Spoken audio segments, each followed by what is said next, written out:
Salut à tous, c'est Gladys, j'espère que vous allez bien. Aujourd'hui je vous retrouve dans une nouvelle vidéo pour vous parler de ma chaîne YouTube et de mon compte Instagram, puisque en ce début novembre, ils ont fêté leurs 2 ans.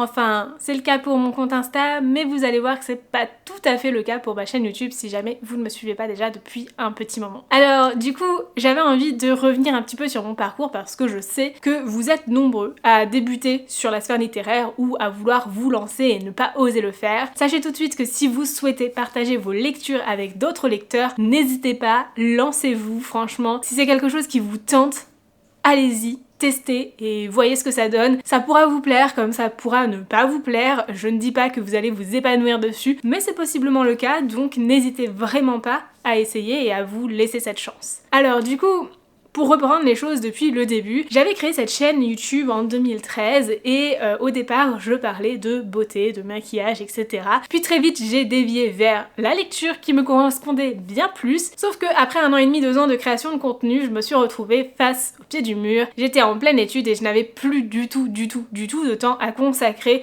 à la lecture et encore moins à la création de contenu après avoir lu un livre, et donc j'ai tout arrêté. J'ai arrêté ma chaîne YouTube, j'ai arrêté le blog que je tenais en même temps, où je partageais mes chroniques de livres, et en même temps, je partageais aussi mes lectures de manière un peu plus succincte sur mon compte Instagram perso, un compte privé que je partage uniquement avec ma famille et mes amis. Et du coup, finalement, ça a été une longue période ensuite qui s'en est suivie où je n'ai pas beaucoup lu et surtout pas du tout parlé de mes lectures. Il y a 2 ans et demi à peu près, lorsqu'on était confinés, comme beaucoup d'entre nous, je me suis consacrée à 100% à la lecture. Enfin, 100% c'est un grand mot, j'ai quand même commencé à rédiger ma thèse à ce moment-là, mais je me suis consacrée de manière un peu plus intensive à la lecture. Et forcément, quelques mois après avoir lu plusieurs livres, je me suis rendu compte que j'avais de nouveau cette envie de partager mes lectures. Et du coup, une chose en entraînant une autre, j'ai repris ma chaîne YouTube. Sauf que à l'époque, j'avais plus du tout de matériel ou quoi que ce soit. Enfin, j'avais mon vieux réflexe, mais qui n'a jamais été adapté pour faire des vidéos. Et c'est tout, en fait. J'ai jamais vraiment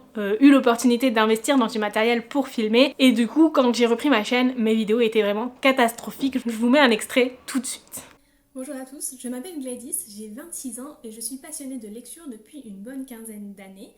J'ai décidé de reprendre cette chaîne YouTube que j'avais créée il y a quelques années déjà, maintenant que j'ai un peu plus de temps à consacrer à la lecture. Voilà, autant dire que c'était pas terrible, mais ça m'a pas empêché de vouloir me relancer dedans, de vouloir améliorer les choses progressivement, et petit à petit j'ai investi dans du matériel pour pouvoir améliorer la qualité du son et de l'image. Je vous ferai une vidéo à ce sujet-là si ça vous intéresse aussi. Et donc en parallèle de ma reprise de ma chaîne YouTube, j'ai créé mon compte Instagram, un compte donc sur lequel je voulais parler uniquement de livres. La raison pour laquelle j'ai fait ça, non pas parce que je connaissais Booksta, parce que c'était pas du tout le cas, mais tout simplement parce que j'avais pas envie de partager mes lectures avec mes proches, en tout cas pas avec certaines personnes, je veux dire des anciens collègues de travail ou autres. J'avais pas tellement envie de leur dire ce que je lisais et ce que je pensais de mes lectures, qui est en même temps assez paradoxal parce que du coup à l'heure actuelle je partage mes lectures avec plus de 6000 personnes sur Insta et plus de 5000 ici sur YouTube, et encore plein d'autres personnes qui ne sont pas abonnées et qui peuvent tomber sur mes avis s'ils le souhaitent, mais j'ai toujours pas envie de le partager avec certaines personnes en particulier. C'est très bizarre. Et du coup j'avais le sentiment d'être un peu anonyme en créant les pépites de Gladys, surtout que je m'affiche pas beaucoup sur Instagram. Voilà, je prends surtout des photos de mes livres, mais rarement des photos de moi-même. Au final, j'ai vachement bien aimé ce compte Insta, cette créativité qu'il y a derrière le fait de prendre des photos, d'essayer de se renouveler à chaque fois tout en restant dans le même thème, dans la même ambiance. C'est pas forcément facile. On peut avoir le sentiment que mes photos se ressemblent toutes, et moi-même je l'ai parfois, et pourtant j'essaye à chaque fois de les rendre uniques et de faire en sorte de pas faire 2 fois la même photo. C'est pas facile. C'est clairement pas facile. Et du coup, j'adore ça, j'adore que ce soit filmer des vidéos sur YouTube, partager mes avis sur Insta sous différents formats, et du coup j'avais envie de partager un petit peu tout ça avec vous, de vous parler un petit peu des opportunités qui se sont ouvertes à moi. Alors après avoir lancé mon compte Insta en novembre, je dirais vers janvier je pense, j'ai été contactée par Louise, des affaires de Louise, qui décidait de lancer le challenge des terreurs avec plusieurs bookstagrammeuses aussi, et du coup on a commencé à discuter ensemble, donc Lola, l'ivresse de Lola, Louise des affaires de Louise, Juliette de Fleurs de Sureau et également Fanny, donc de liseuse compulsive. Ça nous a permis de nous rapprocher, on a appris à se connaître, on a créé un challenge ensemble qui a eu lieu en mai. En mai, j'ai également lancé ma boutique en ligne que vous pourrez retrouver dans la barre de description si ça vous intéresse. Puis ensuite, c'est suivi l'été où du coup je me suis dit ah tiens, et si je faisais mon challenge cours d'été, un challenge pour se consacrer à lire en anglais. Ensuite, il y a eu le mois d'octobre et là, j'ai fait le challenge Frisson d'octobre pour la première fois. Et en même temps, on a refait une édition du challenge des terreurs, une petite édition sur une seule semaine. Puis le printemps suivant, encore une édition du challenge des terreurs. Durant l'été, de nouveau une deuxième édition de cours d'été. Et là,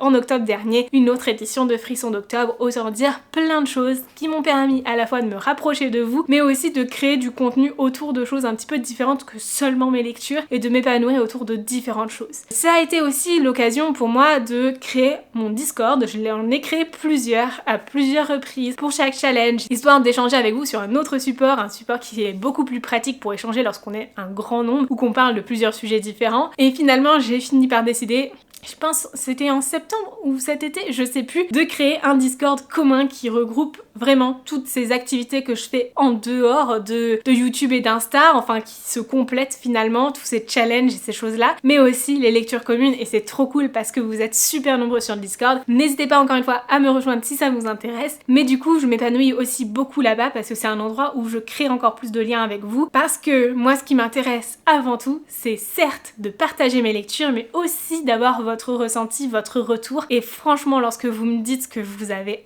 adoré votre lecture suite à mes recommandations, mais à chaque fois ça me fait tellement chaud au cœur, je suis toujours mais tellement ravie et émue, et je me dis ah sérieux, je vous avais lu un livre grâce à moi et en plus de ça vous l'avez adoré. Mais alors je comprends que des fois ce soit pas le cas, on a tous des goûts différents, et justement c'est là où moi je vois un intérêt dans le fait de partager ses lectures etc. et de suivre d'autres personnes, c'est que du coup on peut s'imprégner des goûts des autres, non pas changer nos propres opinions sur les livres, hein. Toutes les opinions sont acceptables, mais ça permet de savoir d'avance si un livre va nous tenter ou pas, va nous plaire ou pas, correspondra à nos attentes et à nos goûts, et du coup ça permet de choisir ses lectures et de consommer les livres de manière un petit peu plus réfléchie. En parlant de consommer des livres de manière réfléchie, vous le savez, je suis en plein dans la surconsommation, hein, clairement, n'ayons pas peur des mots, c'est le cas, et c'est aussi le cas parce que je reçois beaucoup de services de presse, et du coup forcément j'ai accès à plus de livres que je ne serais capable d'en acheter chaque mois. Soyons honnêtes, si je n'avais pas tous ces services de presse et toutes ces réceptions récentes, j'achèterais quand même des livres, hein, je le fais déjà, mais j'en achèterais un peu plus. Mais surtout, je pense que j'achèterais plus de livres d'occasion, ou alors j'irais en emprunter en bibliothèque ou en médiathèque, tout simplement parce qu'on n'a pas tous un budget extensible. Alors, si jamais vous faites partie de ces personnes qui lisent beaucoup et qui n'ont pas forcément le budget de s'acheter beaucoup de nouvelles parutions, n'hésitez pas à opter pour ces autres solutions qui vous permettront de lire quand même. Et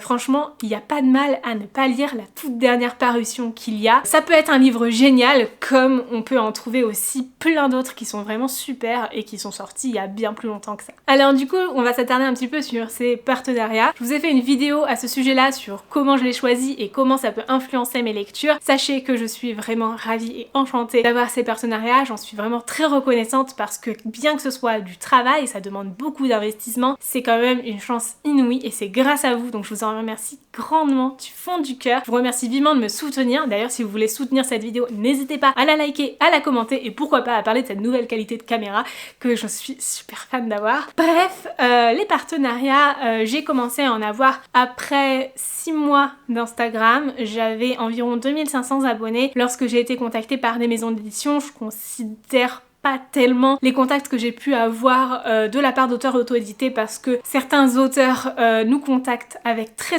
peu d'abonnés, aux environs de 300-500, mais c'est pas forcément des contacts qui sont ciblés, et j'avais des propositions pour des livres qui ne me correspondaient absolument pas. J'en ai encore plein aujourd'hui et honnêtement c'est parfois agaçant. Du coup, il y a plusieurs fonctionnements de la part des maisons d'édition. Certaines d'entre elles vous contactent pour recevoir un livre par-ci par-là, d'autres font des partenariats à long terme, et en général les campagnes de recrutement des partenariats ont lieu à l'automne. Du coup, après presque 1 an de compte Insta, j'ai pu commencer à avoir certains partenariats à long terme, dont Lumen, Hugo et Milady qui m'ont suivi durant toute l'année 2022. Alors Lumen c'est un petit peu différent, c'est pas vraiment des recrutements de partenariats, mais c'est plus être dans leur liste de contacts. Et puis ponctuellement, il y a eu aussi d'autres maisons d'édition qui sont rajoutées dans le lot. Cette année, j'ai postulé pour d'autres partenariats. Pour être tout à fait honnête et franche avec vous, j'ai postulé pour Page Turner et j'y ai été prise. J'ai postulé postulé chez Brajlon, mais cette fois-ci non pas pour Milady, mais pour Big Bang, et j'ai été prise aussi, merci beaucoup. Et j'ai également postulé chez PKJ,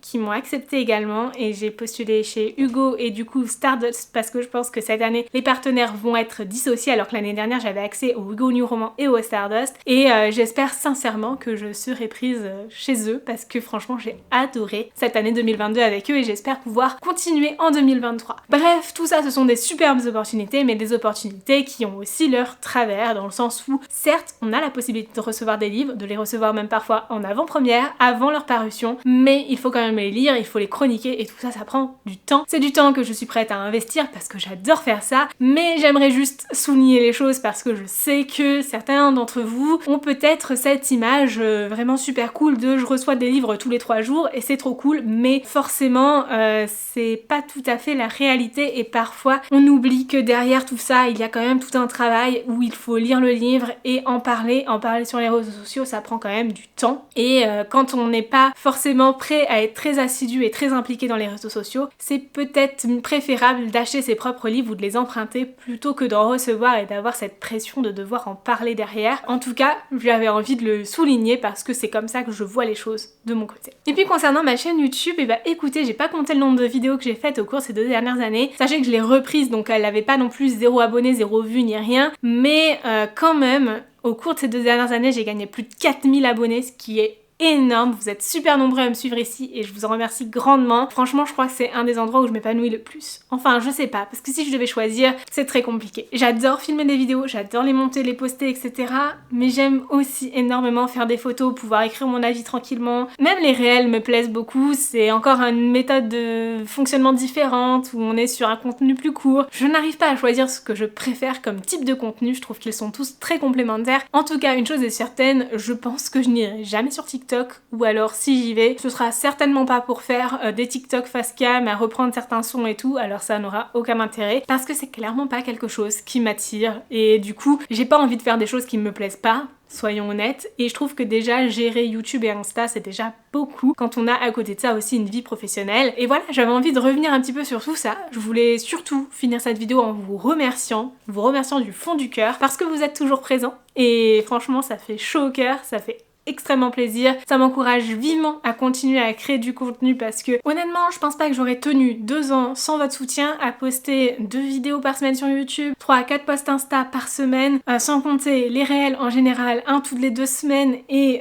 toutes les stories de manière assez régulière. Franchement je pense pas que j'aurais été aussi assidue si je n'avais pas eu votre soutien en retour et ça me fait énormément chaud au cœur. Franchement merci du fond du cœur, vous pouvez pas savoir à quel point je suis extrêmement reconnaissante de la chance que vous m'apportez, surtout que grâce à tout ça j'ai pu aussi avoir des partenariats rémunérés et franchement je vais pas me plaindre, c'est vraiment une superbe opportunité, une opportunité qui permet aussi de faire vivre cette chaîne. Bref, merci du fond du cœur et j'ai hâte de vous retrouver à Montreuil si jamais vous vous y rendez. J'y serai normalement le vendredi après-midi et le samedi toute la journée, à moins que ça change un petit peu, c'est possible que j'arrive le jeudi, mais je ne sais pas encore. Sur ce, moi je vous fais de très gros bisous, n'hésitez pas à me dire dans les commentaires si vous avez un compte Insta, une chaîne YouTube ou si jamais vous souhaitez en créer un, je serais vraiment ravie d'aller faire un tour sur vos réseaux sociaux. Donc n'hésitez pas à me dire tout ça, mettez peut-être pas les liens parce que si vous mettez les liens, vos commentaires risquent d'être effacés pour spam, mais mettez-moi vos identifiants et j'irai voir tout ça. En tout cas, j'ai trop hâte. Merci beaucoup d'être présent sur cette chaîne. Je vous fais de très gros bisous. Je vous dis à très bientôt et entre-temps, je vous souhaite de très belles lectures. Ciao!